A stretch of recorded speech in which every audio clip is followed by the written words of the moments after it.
We gather here today for a major milestone in the development of our Dupinga Mini Hydro Project na ibig kong sabihin ay mag-uumpisa na po ang construction ng ating Dupinga Project.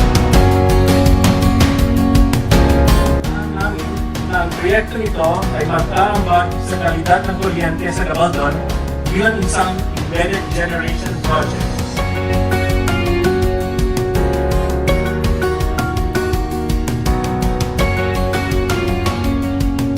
The very reason why we are in favor of the project is not only because of the employment that it will generate and it can provide to our people in Gabaldon. Hindi lang po yung trabaho na maibibigay dito po sa ating bayan. Hindi lamang po yung buwis at kung ano-ano pong mga shares doon sa mga pwedeng kitain ng lokal na pamahalang bayan. Pero bukod po doon at mas importante po doon ay yung pangangalaga po doon sa ating kalikasan.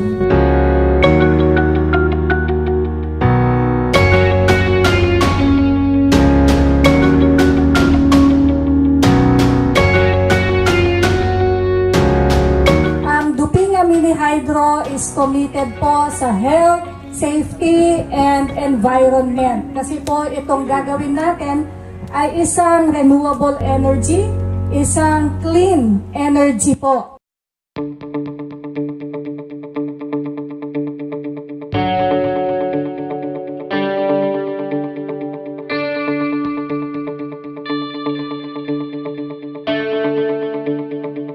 This is the mark. This is the most awaited event for this project, the laying of the Dupinga Project Time Capsule.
Sa ngalan po ng Lupinga Mini Hydro Corporation, kami po ay nagpapasalamat sa walang sawa niyong suporta and during na suporta po sa ating proyekto.